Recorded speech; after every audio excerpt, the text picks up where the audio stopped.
Hello and welcome. I am Pranay Upadhyay and you are watching World Today.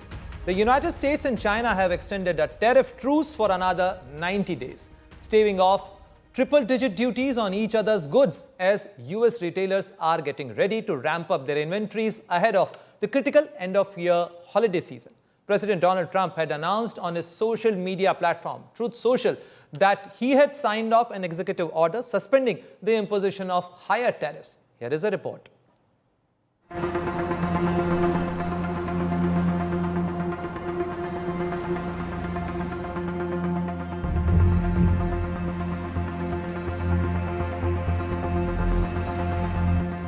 As the world grapples with the tariff rates and India is slapped with additional 25% tariffs for buying Russian oil, China, the world's second largest economy and a major business ally of Russia, has been spared of high tariff rates at least for another 90 days now.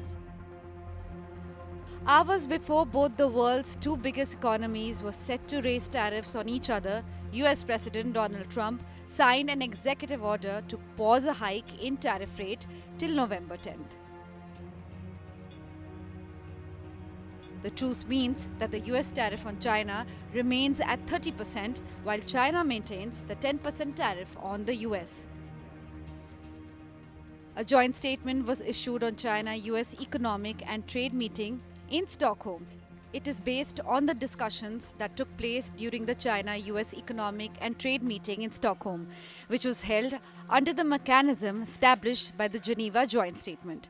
The representative from the Chinese side for this meeting was He Lifeng, Vice Premier of the State Council, and the representatives from the US side was Scott Bessent, Secretary of Treasury, and Jamison Greer, United States Trade Representative.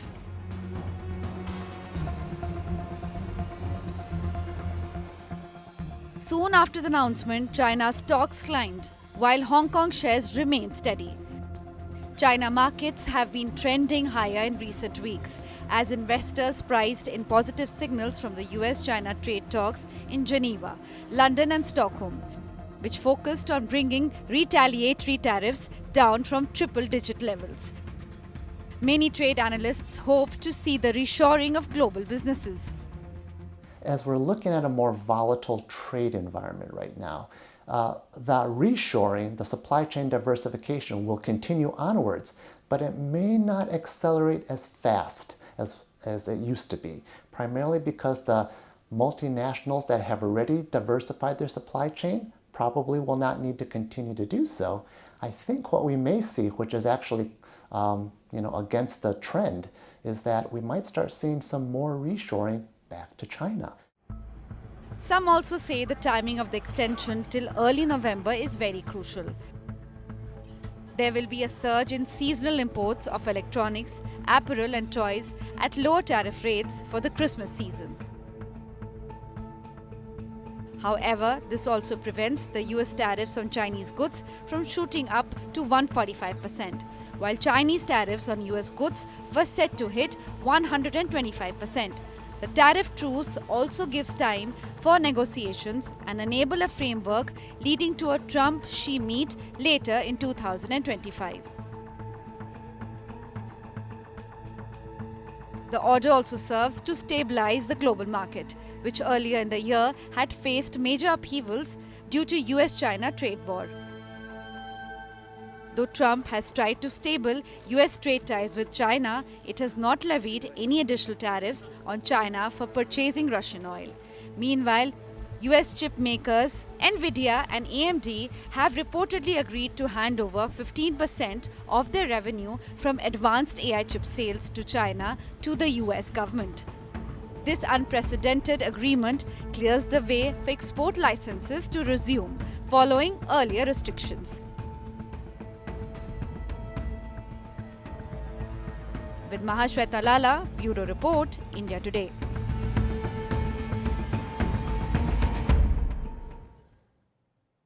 So why US President Donald Trump is being extra considerate for China? Is there a tactical stance President Trump is taking, or a larger geopolitics is involved in it, or is US changed its strategic position vis-a-vis its strategic rival, China. To discuss this issue further, I am being joined by Michael Soponic, Senior Fellow with the Hudson Institute from Washington, D.C. Welcome to World Today. And Thank Michael, you so much. My first question to you would be, what's the real reason behind President Donald Trump's decision to extend the 90-day tariff truce with China? What are the US compulsions driving this move to offer these concessions to China? And which are the biggest purchasers, or like who's getting benefited out of this deal, of this tariff truce? It comes down to the reality that Beijing found a way to hurt Washington acutely earlier this year. In response to President Trump's tariffs on China, China then restricted the export of rare earth minerals to America, which was a huge problem because the United States relies heavily on China for those critical elements that you need in consumer appliances, in your kitchens, in your cars, and in advanced defense platforms for the Department of Defense. So China had a way to hurt America significantly and retaliate. And because of the stringent nature of that retaliation, President Trump has been trying to find a way to get to a deal without risking further retaliation from China. But Michael, do you think it's a tactical position because these 90-day term ends in around early part of November, and this is a crucial time for the US importers to fill up their inventories ahead of the holiday season? Or you think that President Donald Trump has changed its stand because China is a big trading partner for the United States? I don't think President Trump has changed his outlook, nor has he changed his objective. His objective has been, and I think continues to be, to open foreign markets up to American companies. I do think, though, that his tactics are shifting because there was clearly a significant level of blowback from China in response to his tariffs. And you also saw him change his approach after the Liberation Day tariffs that he announced in early April, when the US bond markets reacted quite negatively. So you see him shifting how he's going about approaching his policies. I do think, though, that his goal has always been to get the government in China and governments around the world to open their markets for US companies. I think that remains unchanged. But Mr. Soponic, what intriguing for people in India is that President Donald Trump being considerate for China, which is the biggest purchaser of Russian oil. But on the other side, he's being hard on India. And you know that President Donald Trump has slapped an extra 25% tariff over the Russian oil purchase on India, while he's actively engaging with China in trade talks. Is this more about the geopolitics or trade? I think it's about both, undoubtedly. I think the two are intersecting more and more in the 21st century. And I believe that with the positive relationship that Donald Trump and Prime Minister Modi had in Trump's first term, I'm confident they're going to work something out. But I do think that it is a strategic mistake for America to treat India aggressively right now. Of all of the partners and the friendships that Washington has in the world, India is one of the most important countries for America. We need each other, and we have overlapping interests in a whole host of ways. So I do think it's unfortunate the way that the relationship has turned south recently. And I hope that for America's sake, and of course for India's sake too, that we can find a resolution quickly.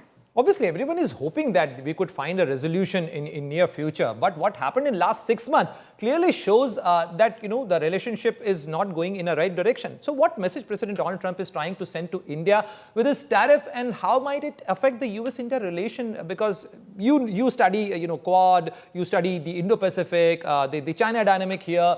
What could be the outcome? And especially, I want your views on a possible US-brokered ceasefire deal between Russia and Ukraine. What will be its impact on President Donald Trump's tariff policy vis-a-vis India? Of course. With geopolitics, I think President Trump understands it, he appreciates it, but geopolitics has never been his primary vantage point to understand how the world works. President Trump has always thought in context of trade and tariffs and markets and economics. That is how he has always seen the world. And that can be a good thing, but it can also be a bad thing. And I think we're seeing, if you don't appreciate the geopolitical interests that Washington and New Delhi have in common, and all you see is an economic perspective with foreign markets, a lot of these nuances with security and with diplomacy that matter so deeply can get overlooked or can be misunderstood. So to your question about does trade matter more? Does geopolitics matter more? They both do, but I think President Trump has a proclivity to see trade first before he sees other issues. And again, that can be a good thing for American businesses, but it can be a bad thing for American national security. So like if he's able to broker a ceasefire between Russia and Ukraine, that could rebound to India's benefit if there's no longer a live conflict, because as you say, the president is very concerned about Russian oil exports. But at the same time, I hope that he understands and appreciates the unique value of our relationship You're with absolutely India. right, It's one of our Mr. most Michael important Soponic, that countries. President Donald Trump's tactical position on trade and bringing benefit for the U.S. business, and trading community and the business environment of the United States, but this is also impacting the national security interests of the United States. Thank you very much for joining us on World Today. Thank you for your perspective. Thank you so much. And moving on, US President Donald Trump has justified 50% tariff on India. He said that it has dealt a big blow to Russian economy. Let's listen in what he has to say, because US President Donald Trump is imposing a 50% tariff on India, and it has impacted the Russian economy. Speaking at a press conference in White House, President Donald Trump has said that the Moscow's economy has been affected due to growing global pressure and imposition of high tariffs on countries doing business with with Russia, including India. Though President Donald Trump has extended the deadline to impose higher tariffs on China till early November. The US slapped an additional tariff of 25% on India for purchasing Russian oil. The US has slapped a total of 50% tariff on India, making India, along with Brazil, to have the highest US tariff rate in the world. President Donald Trump also claimed his tariff have helped the US not only generate revenue, but also solving 5 wars, including the military conflict between India and Pakistan. Tremendous potential in Russia to do well. They're not doing well. Their economy is not doing well right now because it's been very well disturbed by this. It doesn't help when the President of the United States tells their largest or second largest oil buyer that we're putting a 50% tariff on you if you buy oil from Russia. That was a big blow. And then they say, gee, he wasn't so tough. Nobody else would have done that. And I haven't stopped there. I mean, look, I was all set to do things far bigger than that, but I got a call that they'd like to meet, and I'm going to see what they want to meet about. I'd like to see a ceasefire.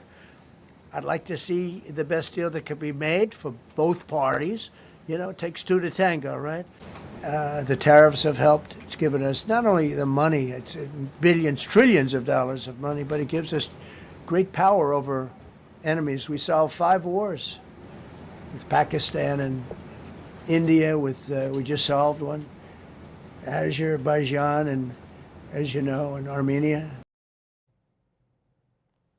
And not only President Donald Trump's decisions and his announcement regarding tariff, but also his decision to deploy National Guard in Washington, D.C. is causing concern and protests these days. US President Donald Trump's announcement to deploy the National Guard to Washington, D.C. and taking control of the city's police force and his pledge to crack down on the crime and homelessness in the city.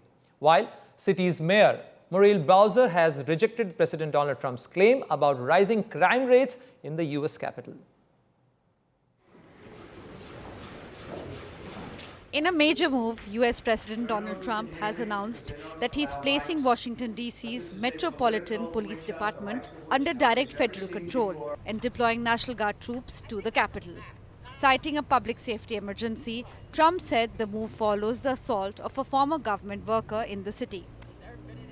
I'm announcing a historic action to rescue our nation's capital from crime, bloodshed, bedlam, and squalor, and worse. This is Liberation Day in D.C., and we're going to take our capital back. We're taking it back. under the authorities vested in me as the President of the United States, I'm officially invoking Section 740 of the District of Columbia Home Rule Act. You know what that is? And placing the D.C. Metropolitan Police Department under direct federal control, and you'll be meeting the people that will be directly involved with that. Very good people, but they're tough, and they know what's happening, and they've done it before. In addition, I'm deploying the National Guard to help reestablish law, order, and public safety in Washington, D.C., and they're going to be allowed to do their job properly. Trump later confirmed that nearly 800 National Guard troops would be deployed to the city. The announcement also coincided with a courtroom hearing as the Trump administration's legal team appeared in court over the legality of the National Guard's earlier deployment to California in June during immigration protests in Los Angeles. The National Guard is a 431,000-member reserve U.S. military force that serves both federal and state governments. It responds to domestic emergencies like natural disasters and civil unrest and supports military operations abroad. Protect home rule. Protect home rule. In response to Trump's announcement, hundreds of protesters hit the streets in Washington, D.C., chanting slogans and holding signboards. They sang and applauded as speakers condemned President Trump's decision. Protesters vowed to stand against authoritarianism in Washington, D.C., warning that the move threatened the autonomy of communities nationwide. I want to be clear, this is not about crime. This is about what Trump is trying to do to D.C. in order to take over D.C. and silence us. This is the story of a ruler who is trying to oppress a people and who's causing real harm to real communities in the process. They are extolling a fascist America and a fascist takeover of D.C. It is time to unite, not to fight each other the way they want us to do. And it is time to get people into the streets. To get people into the streets. While President Trump cited a surge in crime as justification for taking control of the predominantly, data from the local government paints a different picture. According to the Metropolitan Police Department, crime in Washington, D.C. has actually dropped significantly in recent years. Trump's move sparked backlash not only from residents but also from local leaders. Democratic Mayor of Washington, Mayor Muriel Bowser, also criticized the action. And while this action today is unsettling and unprecedented, I can't say that given some of the rhetoric of the past, that we're totally surprised. It is also true that we experienced a crime spike post-COVID, but we worked quickly to put laws in place and tactics that got violent offenders off our streets and gave our police officers more tools, which is why we have seen a huge decrease in crime because of those efforts. D.C. Attorney General Brian Schwalb also condemned the move, calling Trump's action unprecedented, unnecessary, and unlawful in a post on social media. He indicated that his office plans to challenge the administration's decision through legal means. Trump's decision to federalize Washington, D.C.'s police force was based on the Home Rule Act of 1973. This federal control can last up to 30 days and can only be extended if Congress approves and passes legislation. With Neha Kumari, Bureau Report, India Today. The United States officially designated the Balochistan Liberation Army, or BLA, and its alias, the Majid Brigade, as a foreign terrorist organization. The Majid Brigade was also added as an alias to the BLA's previous designation of Specially Designated Global Terrorist Organization classification. U.S. Secretary of State Marco Rubio confirmed the move in a press statement, and I quote, "Since 2019, BLA has claimed responsibility for additional attacks, including by the Majid Brigade. While BLA was already on a U.S. terror list, this new and expanded designation is widely seen as a significant diplomatic outcome for Pakistan, while introducing new complexities for India. India always rejected the baseless Pakistani allegations for BLA activities and maintained that Pakistan should look inwards instead of pointing fingers and shifting the blame for its own internal problems and failures onto others. Incidentally, the decision to designate the BLA as foreign terrorist organization comes at a time when the United States is cozying up to Pakistan and also announced its intention to invest in mining and oil exploration in Balochistan. And let's talk about the tech world. The public spat between the OpenAI CEO Sam Altman and ex-AI founder Elon Musk is heating up again, this time over Apple's App Store. Here is a report.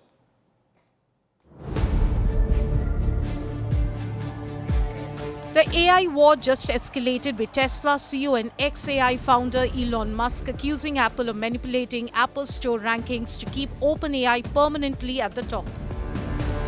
Taking to X, Musk claimed, and I quote, "Apple is behaving in a manner that makes it impossible for any AI company besides OpenAI to reach number 1 in the Apple Store, which is an unequivocal antitrust violation," unquote.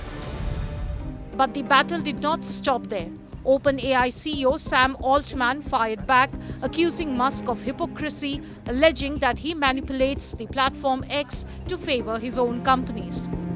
Altman wrote, and I quote, "This is a remarkable claim given what I have heard alleged that Elon does to manipulate X to benefit himself and his own companies and harm his competitors and people he doesn't like," unquote. He even shared an article detailing how Musk allegedly tweaked X algorithm to prioritize his own posts in users' feeds. This public feud started after Musk announced his plans to take legal action against Apple, accusing the tech giant of giving unfair advantage to OpenAI, igniting a full-blown AI turf war. The war of words between the two tech giant CEOs has sparked a wave of reactions online, with users quickly taking sides. But this clash is not new. Elon Musk and Sam Altman have publicly taken jabs at each other before. Musk, a co-founder of OpenAI who later distanced himself from the company, has been at odds with it ever since launching his own AI venture, xAI.